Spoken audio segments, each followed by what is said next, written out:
Hey guys, Timothy here from Sharp 11 Music. Welcome back to the channel. In this video, we're going to take a closer look at the following line.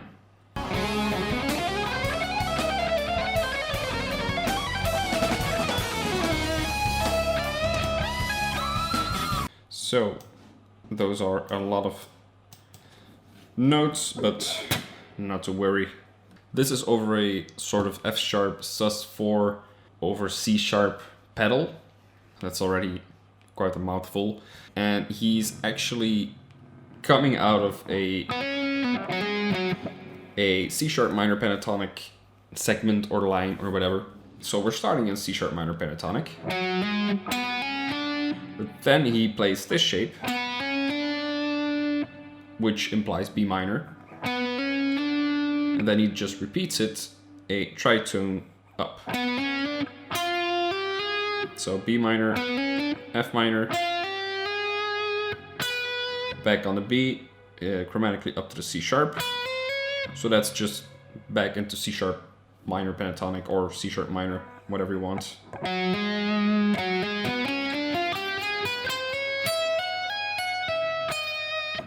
That's all C sharp minor with the 9 and the 11 and all that stuff.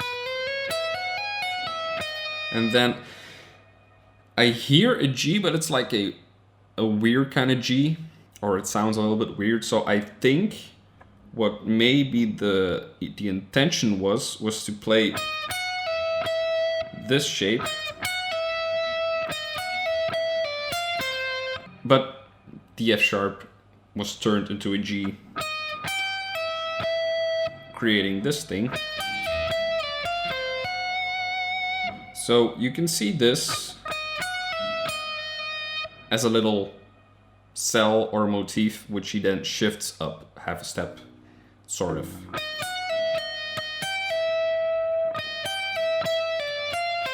It's just the spread of the fingerings or the shape of the fingering,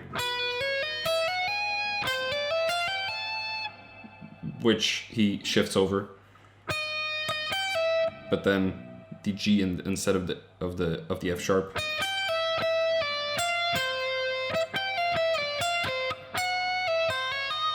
And then he lands into, or he goes into C sharp melodic minor with the major 7. And here the minor 3rd. So we have until now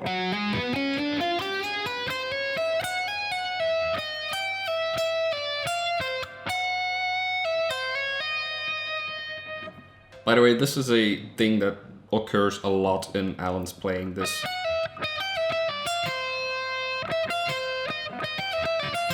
This fourth shape, if you play it on the 2nd and the 3rd string, it becomes a major 3rd shape, but that little bar thingy.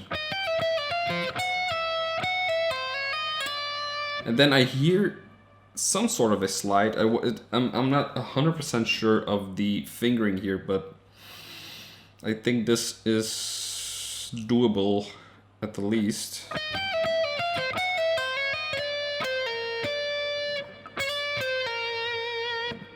Now we're in B flat diminished. So we have the major 3rd, the 9 and the root if we say it's B flat.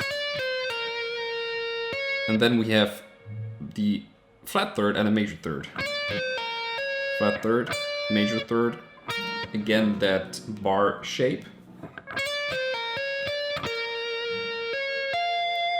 And then a B flat minor 6 chord if you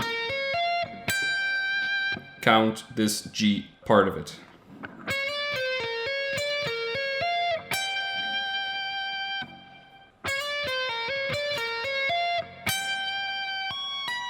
And then we have this, which is either you can see it as E minor 6 or C sharp minor 7 flat 5. So G, C sharp, B, G, and E. You could also just say that this whole segment is in E melodic minor.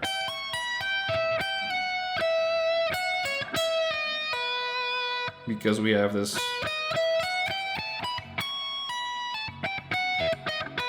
We have the C sharp, we have the D sharp, we have the G natural, so all the ingredients are in there.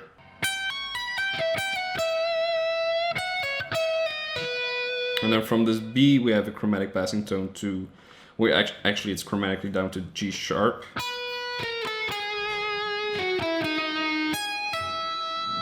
And then we're back into C sharp minor.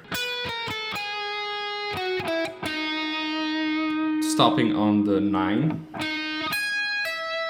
Up the G sharp, the E, so that's the 5 and the minor third.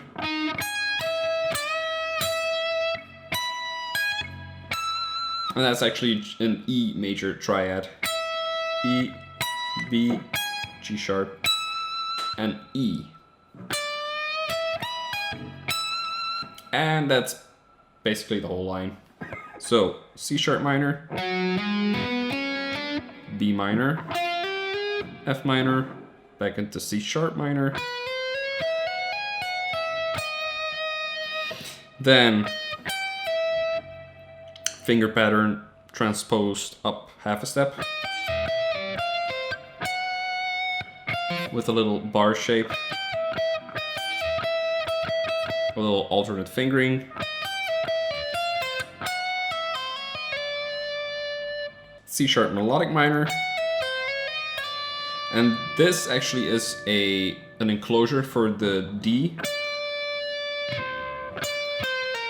The D, which becomes our major third and B flat. Then we have the 9, the root, the flat third, and the major third. Bar shape, B flat minor triad. B flat, D flat, F. Up to the G, which would make it a B flat minor 6. C sharp minor 7 flat 5 or E minor 6.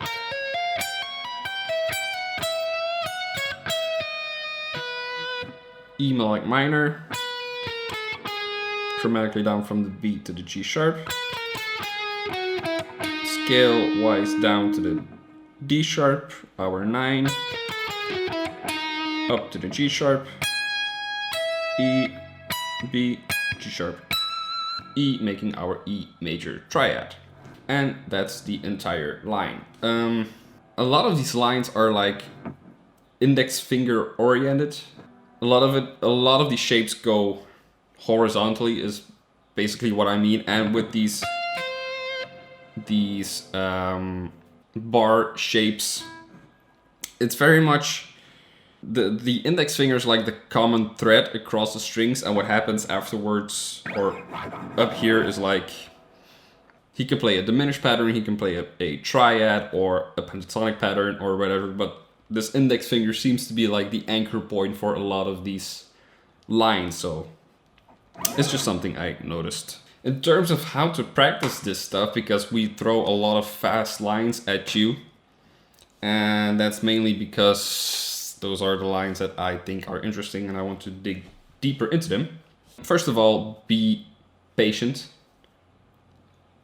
Really just go slow at first. I have to go slow with every line I try to play because I don't want to be thinking, I can't afford myself to be thinking about the line while playing them at full speed. So my brain just has to know what's gonna come next. It just has to, it becomes this one big block of notes that gets triggered. So it's just a movement pattern which needs to be programmed into your fingers and into your body.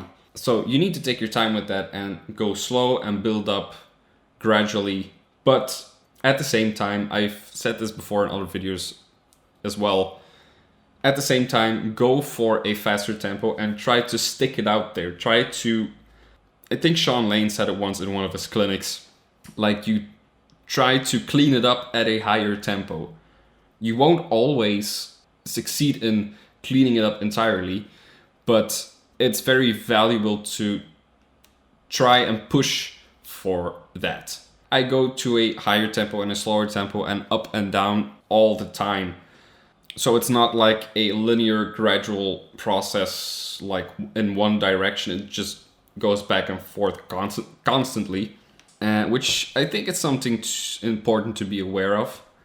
Also, I've been playing for almost 20 years by now, so my learning curve for some of these lines may be shorter, but I've been doing it for so many years already, so that's not like a little detail. It does matter, because you see a lot of the end results and end products, but it's the cliche thing, you don't see all the years before it. So I don't know, I guess what I'm trying to say is don't get discouraged or whatever. Also, if you've gotten a handle somewhat on a slow tempo on the line, what I like to do is I try to play along with the recording itself, but then after a while I just turn it off and put on a metronome and try to get it as clean and tight as I can just with a click, because it's nice to play with the recording because you can really hear your own mistakes or the little impurities. But that way, if you only have yourself and the metronome, it's gonna be very obvious where you're fumbling around and stuff like that. Anyway, I hope all of this was of some benefit to you. I hope you learned something new. I hope this inspires you to go and create your own weird lines. If you have any questions or comments, just let me know and I will get back to you. Stay safe, stay healthy, and see you guys next time.